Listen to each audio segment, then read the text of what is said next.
이를테낼 시간 호세아 8장입니다. 하나님께서 호세아에게 나팔을 불라고 말씀하십니다. 어떤 의미의 나팔일까요? 구약시대에 나팔은 여러 용도가 있었지만 그 중에 하나는 전쟁이 임박했음을 알리는 용도로 사용되었습니다. 다시 말하면 하나님께서는 호세아에게 북이스라엘 땅에 전쟁이 일어났다, 큰 재앙이 있었음을 알리는 심판을 경고하는 나팔을 불라고 말씀하고 계신 것입니다. 자기 민족을 향하여 심판이 임했음을 알려야만 하는 호세아의 심정, 훗날 남유다를 향하여 심판을 말할 수밖에 없었던 예레미야와 같은 심정이라고 생각됩니다. 나팔을 내 입에 댈지어다. 원수가 독수리처럼 여호와의 집에 덮치리니 이는 그들이 내 언약을 어기며 내 율법을 범함이로다. 그들이 장차 내게 부르짖기를 나의 하나님이여 우리 이스라엘이 주를 아나이다 하리라. 이스라엘이 이미 선을 버렸으니 원수가 그를 따를 것이라. 그들이 왕을 세웠으나 내게서 난 것이 아니며 그들이 지도자들을 세웠으나 내가 모르는 바이며 그들이 또 그 금으로 자기를 위하여 우상을 만들었나니 결국은 파괴되고 말리라. 심판이 그 땅 가운데 임한 이유는 그들이 율법을 어기고 하나님의 말씀을 어기고 더 근본적으로는 하나님의 마음과 뜻에 반대하여 행동하였다는 거죠. 적극적으로는 그들이 우상을 섬겼다는 것입니다. 왕을 세웠으나 하나님이 기뻐하시는 왕이 아니었고 왕은 앞장서서 우상을 숭배를 했고 백성들은 그 왕을 우상으로 왕이 섬기는 우상을 섬기는 일로 하나님의 마음을 아프게 했습니다. 하나님께서 가장 싫어하시는 죄 가운데 하나가 바로 우상 숭배입니다. 무엇이 우상을 숭배하는 것일까요? 어떻게 하는 것을 말하는 것일까요?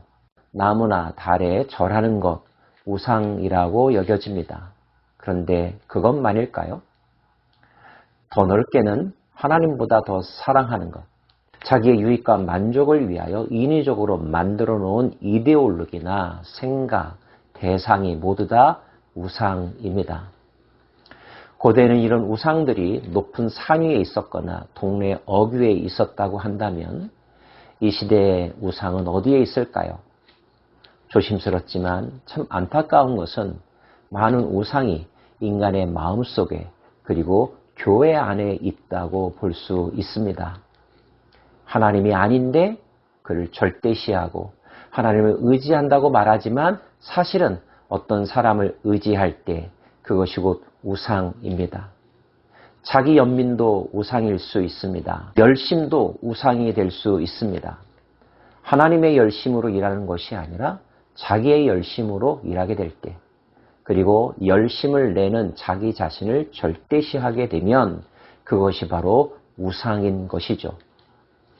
우상은 우리를 병들게 합니다.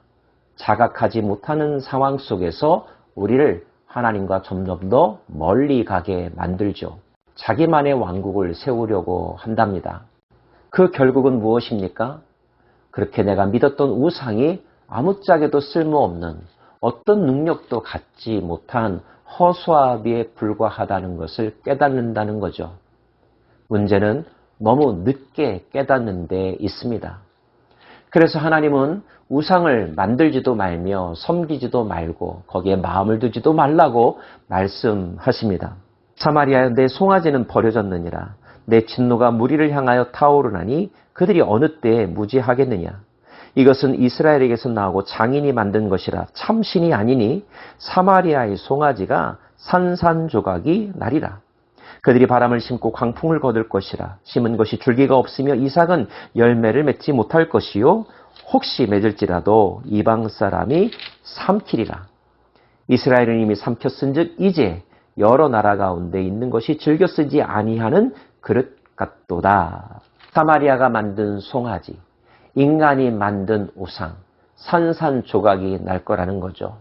그때 비로소 깨닫습니다. 헛것이었구나, 허상이었구나, 허무한 것이었구나. 거기에 쏟은 에너지, 시간, 마음 얼마나 안타깝고 아까운 일입니까? 그런 것들의 모든 것을 소진해버린 이스라엘, 우상 숭배자, 결국 아무짝에도 쓸모없는 존재, 버림받은 그릇과 같은 존재가 될 거라는 거죠. 누구도 찾지 않고 소용되지 않는 쓰레기와 같은 존재.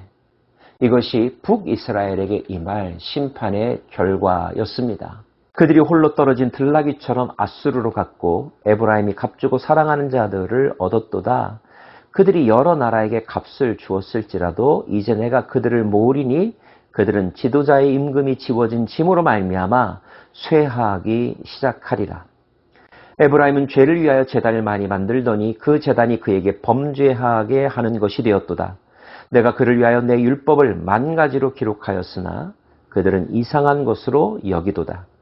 그들이 내게 고기를 제물로 드리고 먹을지라도 여호와는 그것을 기뻐하지 아니하고 이제 그들의 죄악을 기억하여 그 죄를 벌하리니 그들은 애굽으로 다시 가리라. 이스라엘은 자기를 지으신 이를 잊어버리고 왕궁을 세웠으며 유다는 견고한 성읍을 많이 쌓았으나 내가 그 성읍들에 불을 보내어 그 성들을 삼키게 하리라. 여호와를 잊어버리고 여호와를 염두에 두지 않는 열정, 업적, 노력들 한순간에 사라진다는 것, 무의미하다는 것, 그것이 가짜라는 것을 뒤늦게야 깨닫는다는 것. 저와 여러분의 삶 가운데서 심지어 신앙생활의 영역 안에서 하나님을 위한 것 같지만 결국 자기 자신을 위해서 하고 있는 일이 있다면, 교회를 내세우고 있지만 실질적으로는 자기의 유익을 위해서 하고 있는 일이 있다면 그것은 하나님이 기뻐하시지 않는 제단을 쌓는 것과 마찬가지요.